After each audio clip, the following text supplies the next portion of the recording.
As my former company commander would say, the enlisted are quite rowdy tonight. Very, very much so. Very much so.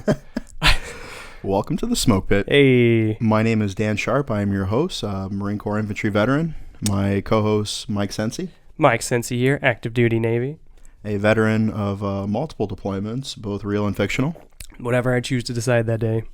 Speaking of real and fictional, I was at the 7-Eleven. Oh, okay. And I like to preference the fact that we don't endorse anything that we talk about in the show. Okay. However, comma pause for effect. Sure. I saw a sailor there. What I thought was a sailor. Okay. Why did you think it was a sailor? Because they were wearing the guacamole camis. That makes sense. That adds up. And then when I walked closer to the sailor, as I was on my way to get my nachos and various things. It's bulking season. Yeah, I noticed that there was a lot of discrepancies with the uniform. Okay. You know, the bag they were carrying was out of regs. The hair was out of regs. The uniform wasn't squared away. And so immediately my first thought was like, this is not a real service member. Okay. And so I walked up to him and I was like, brother man, what's up with your hair? And he looked at me and was like, well, nothing. I was like, just get back from deployment or something? Yeah. Like, I remember there's certain times you get back from deployment, some of the rules go out of the window. Oh, absolutely, yeah. Like, you go to the 7-day store, you know, get you some refreshments that you've been missing out on. Oh, right. Yeah. And so I was wondering, maybe he just got off a ship and he was just living his life. Sure.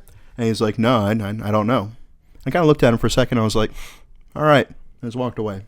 Okay. As when I was a younger man, I feel like I probably would have gotten angry, you know. I would have felt that it was disrespectful to wear the uniform and not have earned it, especially, you know, when, you know, you get the title of U.S. Marine, that it's very difficult to earn. And then, you know, for other branches and then the qualifications that you get and the friends you lose along the way, a lot of guys take that personally. Very true. And so what I decided, though, was that in 6 months, is this going to bother me still? Am I still going to be mad about this in 6 months? Is it worth getting into an altercation with a civilian? Is it worth potentially, you know, ending up online or embarrassing the military over something like this? So what'd you do? I walked away. It's very big of you. Because at the end of the day, if it's not going to affect you in 6 months, why get mad? Yeah, no, it's very true. However, what a lot of people will do is the opposite. Yeah, well, yeah. And then they won't worry about what's going to affect them in 6 months. Like their transition. So as they're getting out of the military, they don't prepare. They will put more passion and effort and energy into harassing somebody for being stolen valor than they will in their own military transition. Yeah, that's true. That's a really good point, actually. Yeah. And to me, getting out of the military is quite possibly the biggest decision of your life. Yeah. Because I feel like going into the military is almost like a water slide. Okay. You know, you climb the ladder, you have anticipation and anxiety, but once you start, you're on your way, baby. Yeah. Like, full send. You can't stop the ride. Yeah, that's full right, send. And then, you know, you take its course. But getting out of the military, it's like standing at the edge of a precipice. You know, if anybody is like a base jumper or has ever been skydiving, you know, there's a million different things that you can consider. You could literally land anywhere within a large radius of where you jump from, you know. You have to decide how long to fall, when to pull your cord, what direction to aim, you know, how to land. There's just a ton of factors that go into it. And a lot of people are so eager to get out of the military that they don't plan. Yeah. They don't put the same effort into preparing for the rest of their life as they would for preparing for a 2-hour-long convoy. Right. Or a 3-hour-long foot patrol. And so you still being active duty, how often do you hear people talking about their plans when they get out? Oh, I mean, all the time, constantly. And a big thing, especially when I was with the Marines, you know, because you guys are such an animated bunch. Everything you do is much more robust and with more passion. And here we go! Yeah, exactly, yeah. I mean, you literally yell yut. It's not a word, but... How dare you? Okay, how dare you? I'm just going to attack the Marine Corps right now. No, but I mean that because, like, you know, all the Lance Coolies that have been in for 2.5 years think they know it all, and they're like, I can't wait to get out. I'm salty. I can't wait to get out. And they're so passionate about, you know, being dirtbags, you know, their last year just because they want to be or they can, and they finally get that DD-214, and then they're skipping out, you know, of whatever base you're on, and they leave, and they go, oh, I really didn't plan for this at all. Like, this is real. I talked about this for so long, and I built it up. This is a big dream, and now that it's happening, I don't know what to do. So that happens every single day. Yeah, and you made a great point. They build it up so much, but it's the idea of getting out rather than the execution. Very much so. It's kind of like, you see that that commercial for the local burger joint, and that sandwich looks so great and so amazing and so tasty, and then when you finally get there, it looks like a bag of smashed potatoes. Oh, 100%, yeah. Like you specifically asked no onions. They put extra onions on there. It's a whole onion. Yeah, because you know what? We just don't want you to be happy. Mm-hmm. It's probably an infantry marine who didn't plan for himself. That's right. And he sees you with your gung-ho motivate t-shirt on. He's like, onions. Yeah, it's like... Take that, you pogue. At least I'm not a pogue as he's flipping a burger. Yeah, and so for those of you who are new to the show, Mike is an RP, which is a religious program specialist. Yeah, thank you. Thank you for knowing that, Daniel. Yeah. And so his job is to assist and protect the chaplains as they are non-combatants. And so Mike actually went through School of Infantry. I did. And obtained the 0311 MOS. That is correct. Yeah, and then served a lot of coffee. And then now I'm just a tactical barista. So, yeah, lower expectations. Cry precision. Yeah, that's right. You have 30, like your $37 top on, $67, frog bottoms. All these small arms trainings just so I can shoot coffee out of people's hands. And be like, that's decaf. That's not what you wanted. That's too much caffeine for That's you right. chaps. Yeah, exactly. Yeah, he's like, thanks, RP. No award. Demotion. Yeah, as they were one to do. Yeah, and so we used to call our chaplain Padre. Yeah, a lot of people do. Why do you think that is? I mean, strictly because the Catholic faith started that, but also because I know that's what the Royal British Marines do. So. Oh yeah. Yeah, that's what they copied from. Yeah, that completely that completely shoots my theory down. Oh, what was it? Because I didn't actually hear that until I got to 29 Palms. Okay. And you know how the Marine Corps does if you enlist east of the Mississippi, you go to Parris Island. If you're west of the Mississippi, generally you go to Camp Pendleton. And then depending on where your requests are. And so you have a lot of Hispanic and Spanish Americans who join the military, and a lot of those are come from my birth state, Texas, and where I was stationed in 29 Palms was also stationed in Camp Lejeune. But right, so you get a lot of Spanish guys and Latinos who end up in like 29 Palms. Mm-hmm. And so that's the first time I ever heard it, Oh, okay. Yeah, because the chaplain comes around and one of my guys was like, "What's up, Padre?" Yeah. And I was just like, "Okay, a little belligerent." Yeah. But yeah. I'll allow it. But I'll allow it. Like I will haze you slightly less. Slightly less than the other non-Spanish speaking. That's fair. I'm glad you've assimilated this much. That's right. Yeah. Yeah, because my mom's side of the family's from Puerto Rico, and we had a guy in boot camp who was from the same region, didn't speak any English. Oh, wow, okay. Yeah, so, can you imagine, not speaking the language and showing up to Parris Island? Yeah. Or, Great Lakes or, wherever else? Well, it's funny because you hear those stories, especially back in your day, I think. It was... not what I meant, but... You old dirtbag. Yeah, but you're super old. Anyway, back in your day, I feel like it was a lot more common because the wars were still going on hot and heavy. Yeah. And... yeah, it wouldn't be uncommon to hear a guy, from the Philippines comes and he's not used to a full-blown shower, so he's using the mop bucket to bathe in and stuff like that. So it is it's pretty cool how people assimilate and actually become productive, soldier, sailors, airmen, Marine. Yeah, I to address your point though, the fact that the Marine Corps gives you a curve on your physical fitness test at the age of 27, right, I think is very telling. The Marine Corps is a very, let's say, stingy organization. They're like, why do you deserve an award? Do your job. You're a Marine. You're supposed to be, a long ball hitter. Your award is the Marine Corps. Yeah. Yeah. I remember the guy at MEPS was like, I was like, is there a bonus for my job? He's like, we shouldn't have to pay you to be a United States Marine. Yeah. And I was like, and I just ran away. And so at the age of 27, the Marine Corps considers you old and busted. That's fair. Yeah, so the idea that every year in the infantry is 7 years on your body. Yeah, very true. So by that aspect, I'm 115. You look good. Yeah, you look good. I moisturize, I do Pilates. No, you look good. Yeah, thank you. And then secondly, to that point, you have people who come from all walks of life and all over the country and all over the world, and they assimilate, And that's one of the greatest things about the Marine Corps is you join the Marine Corps. It doesn't join you. Very much so. And so now everybody has to get along and work together, and you get to hear all these cool stories about people's cultures and like listen to like their music and eat their food and visit their families and learn to dance to their to their culture's music. You know? Absolutely. It is truly like the best melting pot because it's like all these different culture stuff coming together to achieve one common goal, and that's to serve. So. And it's also great because it really humbles you. Oh, 100%. And, it puts a lot of you on the same platform because, I mean, granted, after your, like, first deployment or your first couple years in, you become that senior lance corporal. Right. Like, you're on a different level. Yeah.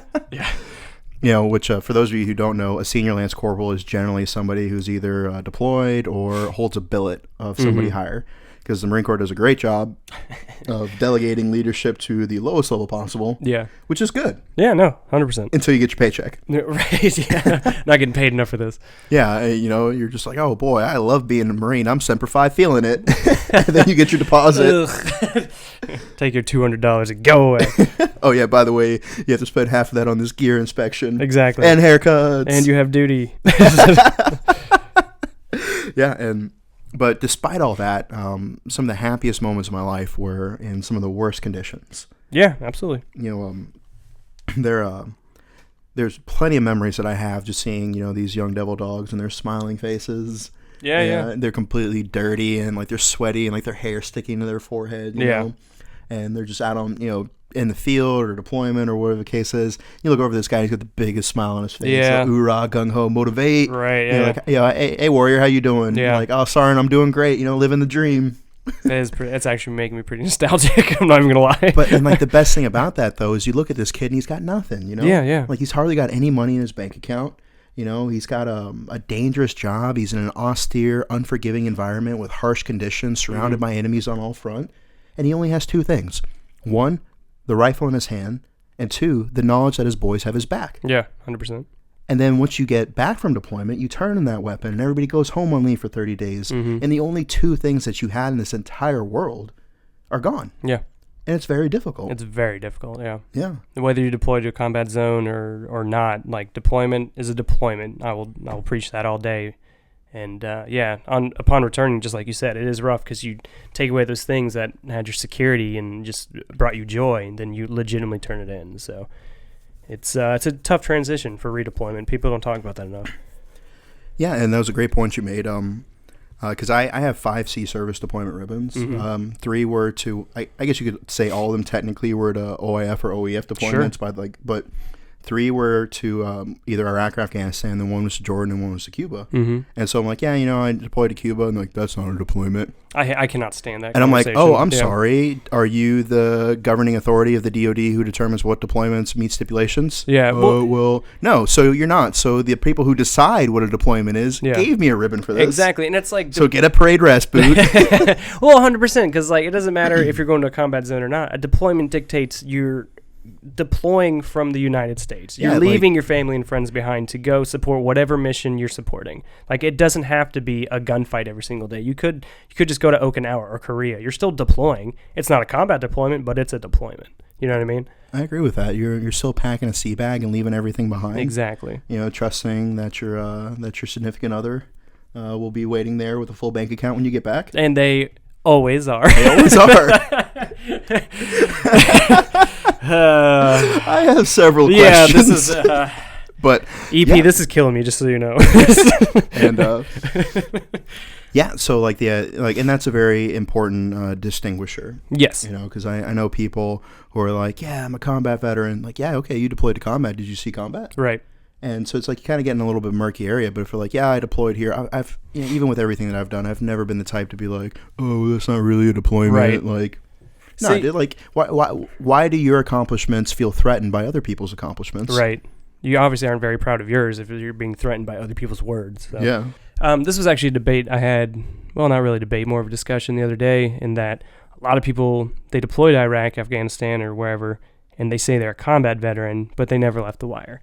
Now, there's a difference between being a combat veteran and a war veteran.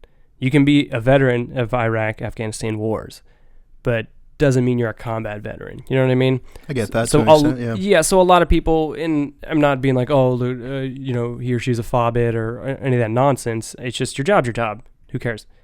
But a lot of people like to be like, well, I was there. It's like, okay, cool, you were there, and that's great. But if you never left the wire, you never returned fire, maybe didn't even get mortared, like you're not a combat veteran. Because I know a lot of people, especially in the Navy, what really irks me is they distinguish themselves as combat veterans because they supported OEF, OIF, all that, and it's just like, okay, it's like, well, I was off the coast of Iraq or whatever.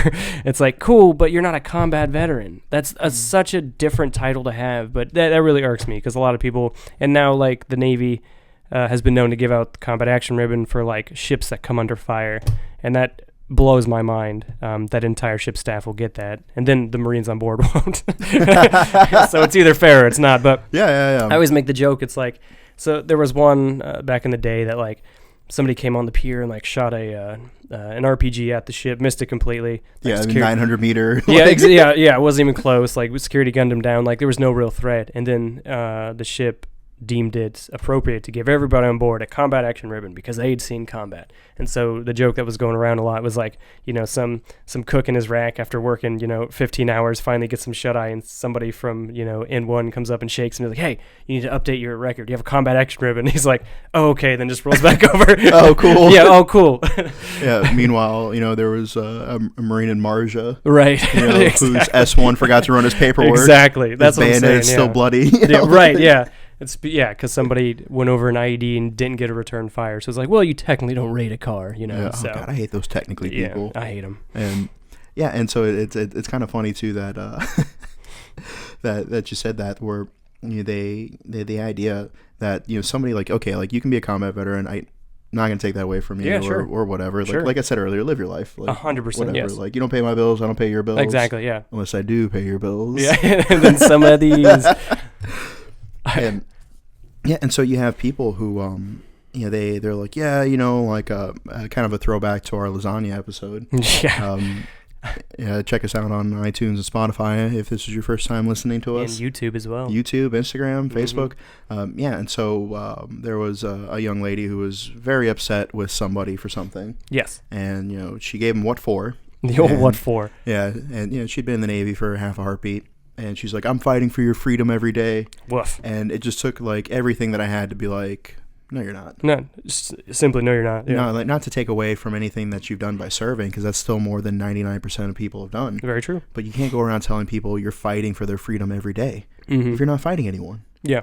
Because the idea that, like, everybody who joins the military is a hero is ridiculous. That's absolutely ridiculous. Some of the best people I've ever met in my life were either military or veterans, and some of the worst people I've ever met in my life were either military or veteran. Usually combat veterans. Just throwing that out there. Yeah, and so, like, the idea that everybody who serves is a hero, you know, like, I get it. Yeah, we all love seeing the Super Bowl commercials and, right, you know, having, like, the specials and the deals where you save money and stuff. But, like, right, the idea that, like, your service gets you pride in yourself, pride in your country, a few benefits that you do right from the VA, and then that's it. Yeah. Like, you don't serve expecting that, you know, you're going to be able to benefit off of this continuously in different manners for the rest of your life. Yeah. You know what I mean?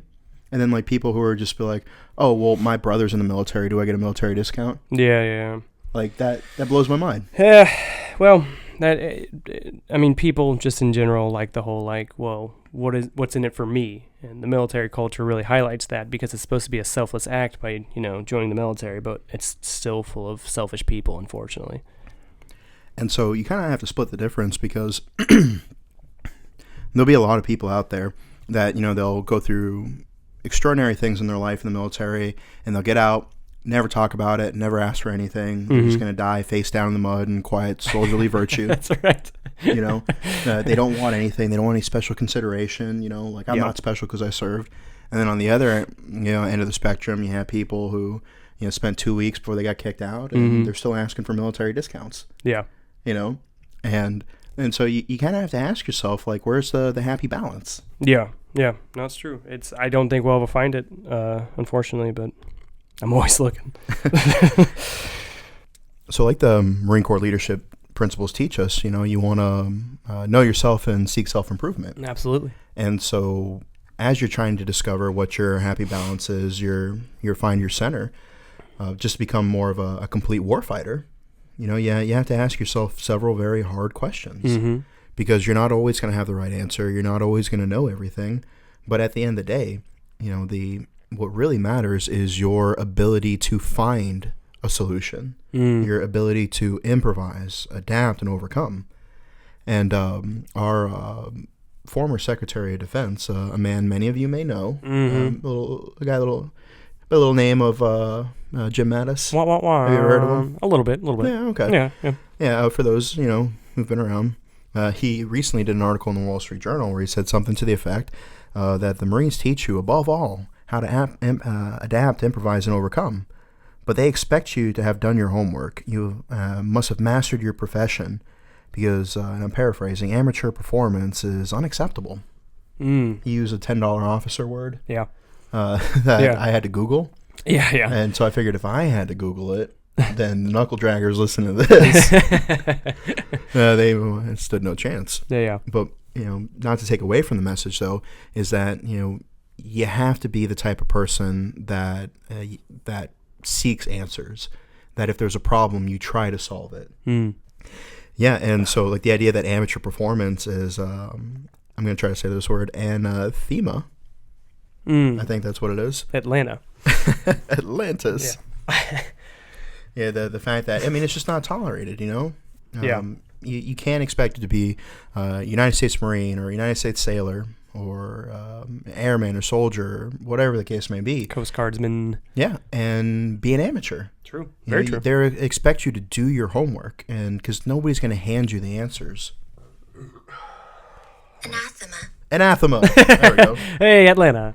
Yeah. And so to kind of bounce off that, there's going to be chances that you have to take in life. You're not always going to succeed, and sometimes the penalty for being unsuccessful is unfortunately other people's lives. Yes. But that's just the burden of leadership, and you have to take the gravity of that appointment with the utmost severity. And because if you always try, you always have the possibility of winning. But if you always quit, then you always will fail. And the regret of not having the courage to even try is often worse than trying and failing. Very true. And especially when it comes to supporting units and other people that rely on you. There's going to be times where you're afraid to do the right thing. And whether it be charge a pillbox or set the example or correct somebody who's in the wrong, you're going to be scared. Yeah. And it doesn't go away. Whether it was my first deployment, as a saw gunner, and running into gunfire and yelling Semper Fi because it was the only thing I could do to muster the courage was to think about Marines of yesteryear. Very true. To run out into the street and gunfire peppering all around me to get to the next compound to do my job. Terrified. Yeah. Oh yeah, absolutely. Terrified. All the way up to my fourth deployment when I was in Afghanistan. Even more scared because now I was a squad leader, and you feel like a fraud because your junior Marines look to you and they expect you to have all the answers. They expect you to know what to do at all times. They're looking at you to keep them alive. And, to look somebody in the eye and know that their life, their death, their happiness, their physical well-being, their emotional well-being, everything depends on you and all the decisions you make. It's terrifying. Yeah. And you have to put on that front of confidence, because you want your men and your women to have a confident leader. Yeah. Because that's what they deserve. Because at the end of the day, they deserve somebody who is worth leading them. That's why you have to strive to be strong, both physically and mentally, and morally. You have to do your homework. You have to do your research. You have to study intel. Anybody who tells you that an infantry Marine or any sort of service member is an idiot is full of themselves. Like they're grossly uninformed. We have some of the best doctrine from any military in the world, and it's so good because we learn these lessons in blood, not only ours but of battles and commanders of other militaries. And we read their memoirs and we read their biographies and we put them into our bios and we play tactical decision thinking games. We do after actions. We study other battles. We have great leadership courses. Yeah. And so one of the worst things about being a leader is that you feel like a fraud when you are scared. Yeah. But at the end of the day, your fear doesn't matter. all that matters is doing your best to get those men and women home to their families. Mm. And a lot of times you have to sacrifice your personal safety, your own comfort, your own physical health and sleep and sanity in order to accomplish those missions. Because the only reason you exist as a leader is to be at that point of friction and to mitigate stress the best you can. Mm-hmm. And the Marine Corps does a fantastic job at putting these scenarios and these lessons and these morality strengtheners into their leadership courses. And so Mike here went through the Marine Corps Martial Arts Instructor course. Mm-hmm. You know, he's the only Navy graduate of that course. At the time, yeah. At the time, yeah. And you know, he received his tab. Mm-hmm. And so what was your opinion of the leadership course? Of that course specifically, I was actually just super impressed at how much they put the pressure on you to become a better leader, a better fighter, because the stigma goes is like, okay, you go there to, you know, like you said earlier, to do break falls 1,000 times and to kick each other until, you know, your shins are bruised, which there's plenty of that, but like a lot of it was just like, it's giving you the confidence and the skills necessary to teach people these techniques and, you know, these stories of like warriors that came before us and like all these other things. And yeah, I was just really impressed at how professional it was for what a lot of people call just a kicking class, you know. It's Marine Corps led, obviously, so it's all very head down, you know, push through, but it's also there's a lot of good stuff to be learned. So I was actually just super impressed with that, especially with like there's one staff sergeant, because I was actually struggling at the beginning of it because it was so different from anything I've ever done. And he was like, look, man, he's like, because you have to do like mock instruction stuff for your class and stuff. And he's like, I know you're the RP. You're used to like people coming in like, hey, man, you all right? Have a seat. Let's talk. He's like, but here, he's like, that you got to push that aside. He's like, you're here to lead. And hammer fist them in the face. Exactly. And he was just like, look, man, he's like, that stuff is not here. He's like, you're here to be a martial arts instructor. Like, yeah. You need to have the confidence. But yeah, no, I just, especially for a course like that, where it's a lot of physicality, it's just the classroom work that went into it as well was just very impressive. Yeah, I when I was going through my martial arts instructor training, I never got the trainer certification because I did the smart guy route, and I just got my black belt. I did both, but whatever. And so that way, when it was time to do MCMAP in the unit, I just walk around with my arms crossed and like point out little discrepancies. Yep. And the instructor's like, "Hey, you need to do this." I'm like, "You're not even qualified to test me. Get out of here, green belt." Exactly. Yeah. And go shoulder throw somebody else. Yeah. Yeah, it might teach you what a reap throw is later on. Exactly, yeah. You don't even know. Catch these black belt hands later. Yeah, and so I did the smart guy route, but it was at Quantico. It was at the Martial Arts Center of Excellence, which, oh boy, that was a tornado of pain. The old mace. Yeah, and so like the thing was is you had full gear on and be like, all right, now here's a water jug. You're like, all right, cool. Like, all right, here's a rubber rifle. All right, cool. All right, here's another water jug. I'm like, okay, weird flex, but you could have just led with 2 water jugs. But the fact that you broke it up like that just kind of seems like you're trying to break me down mentally. Right. And they're like, oh, and here's a training dummy. It weighs 150 pounds. You're like, okay, cool. Yeah. And they're like, all right, here's a pull-less litter. Yeah. And they're like, but you can't use it. I'm like, okay, okay. Yeah. Again, odd flex. Yeah. And they're like, all right. So now here's this crazy scenario. Yeah, it's always so over the top. Yeah, so over the top. And then you get through it. You're struggling. Everything hurts. Sweat's just burning your eyes. And you finally get to like your like quarter of the way point. Yeah, right. And then like you come around the corner and there's some plaque there. And it's like, you think you're tired now? Well, you know, PFC Jackie Lucas was only 14 when he enlisted in the Marine Corps under false pretense. He snuck up on a ship, and by the time he got out to Iwo Jima, he had just turned 17. He took a rifle off a dead Marine, and then he jumped on 2 grenades and saved his fire team's life. That was all before breakfast. Yeah, he was only 17. Yeah. And you're like, oh, man, like I'm terrible and I'm weak. Like, how am I struggling with this? Yeah, which it is funny because, like, all those scenarios are so over the top when you're doing them, but then you take a step back and you're kind of like, oh wow, this is, what this person went through. Yeah. It's a lot. Like when I did my first jump, I was scared because like, well, I wasn't scared. Actually, a lot of people were scared. I was fine, but I was nervous. You're really scared of looking good. Yeah, looking great. And you know, they opened that jumper door, and you can hear the wind, and you feel it, and you're like, "Oh, I'm about to jump out this door." And This is a jump. Like, we're jumping.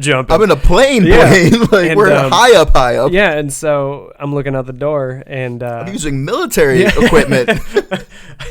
And so I'm hooked up, just standing there, you know, covering my reserve because I'm a good paratrooper, and we're about to go. I know this sounds ridiculous, but he is not stolen valor. Yes, he is FMF qualified. Yes, he's a martial arts instructor. Yes, he is jump qualified. All right, I know this sounds ridiculous, but just trust me. Wait for the book. I have verified. Okay, that's true. I hired a private investigator because I didn't believe it at first. This adds up.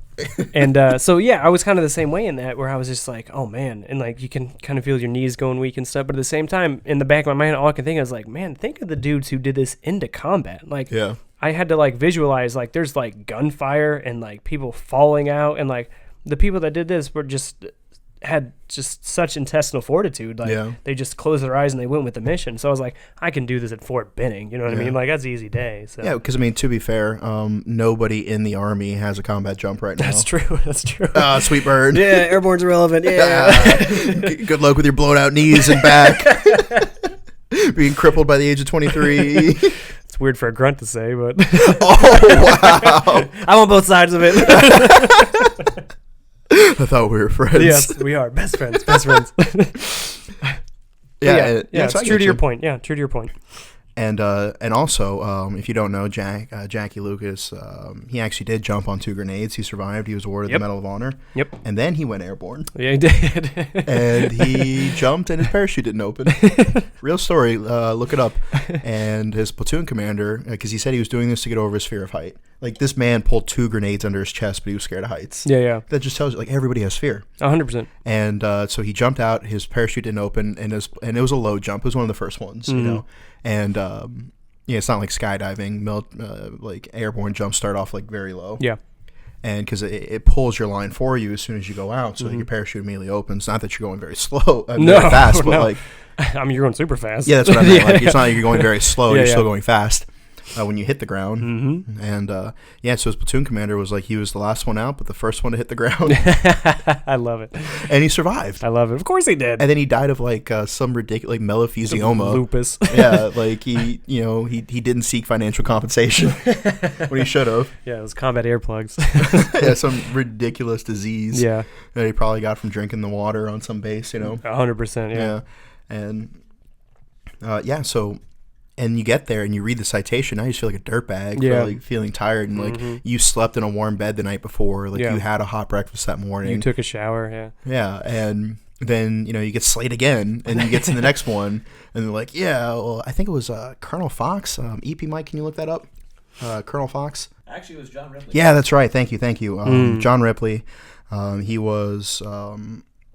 Very, very, very well known for a thing that I believe he was like force reconnaissance in like Vietnam, and he was a colonel, and he was in a force reconnaissance platoon. He was awarded the Navy Cross, but there's a very famous painting of him, and like it was his job to demo this bridge, to deny the like an entire enemy regiment the ability to cross upon it, and so he like. I don't know where his team was, if they were like providing supporting fire, but he went out there and he like basically monkey barred under the bridge while like setting demo charges. Oof.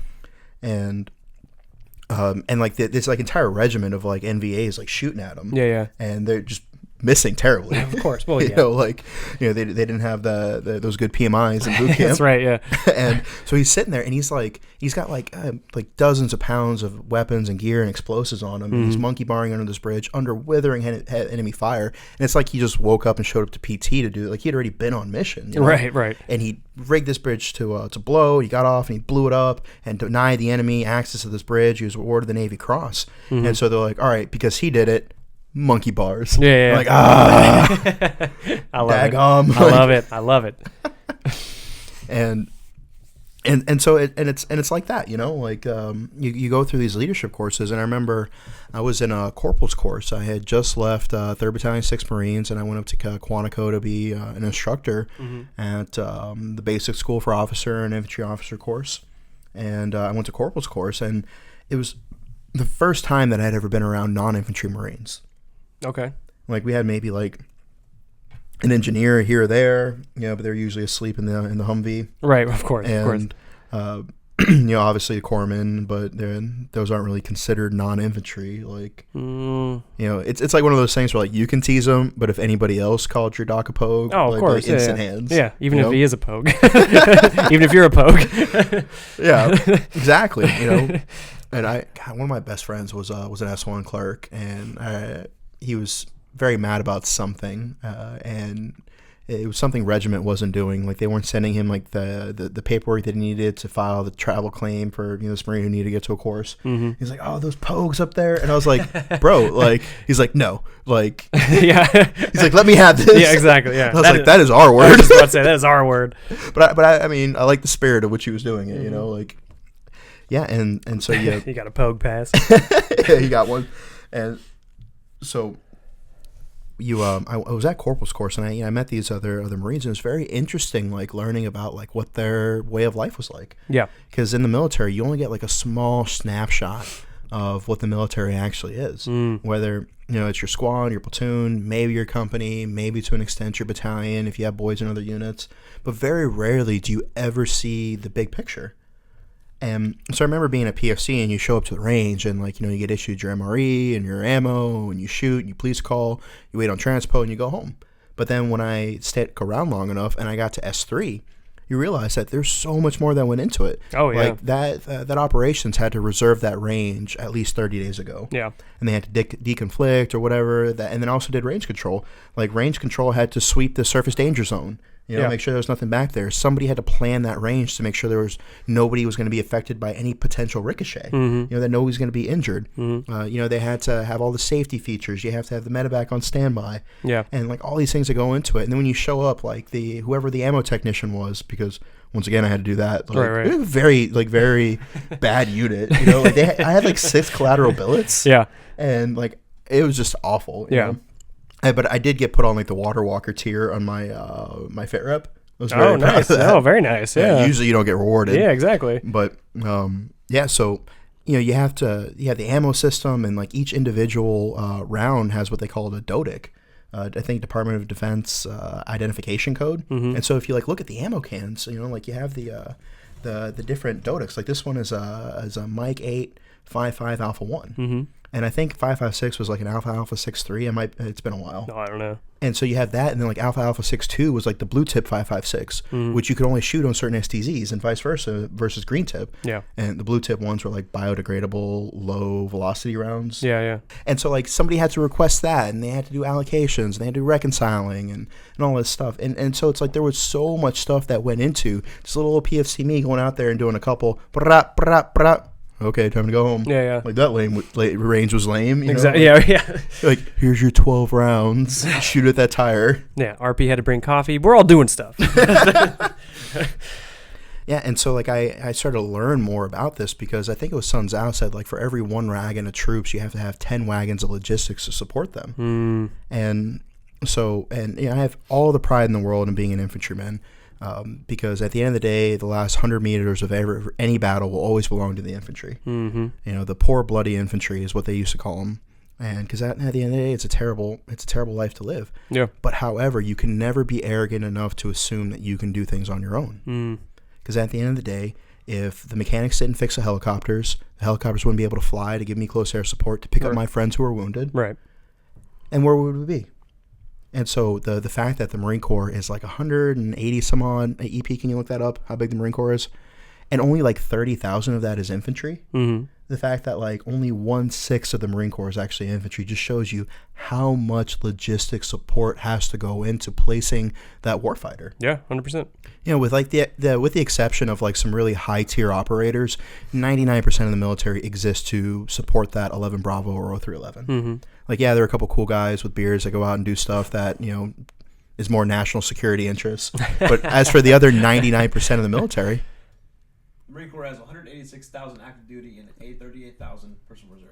All right, so 186,000 Marines, and only close. I'm estimating 30,000 because you have like I think like 27 battalions of Marines, and then you have security forces and MSG, which are not all infantry, but you know what I mean, drill instructors, school of infantry. And most are E3 and below. Yeah, and when the DoD releases statistics, the Marine Corps is typically the youngest branch. Yeah, with it's like 75% of the Marine Corps being E5 and below. Yeah, which is ridiculous compared to the other branches. Mm-hmm. But yeah, so the fact that like 150,000 some odd support personnel support the 30,000 infantrymen, that just goes to show you, like, for every one of me, there's 3 or 4 of them. Mm-hmm. And I can't do my job without that, because I am not going to walk myself there.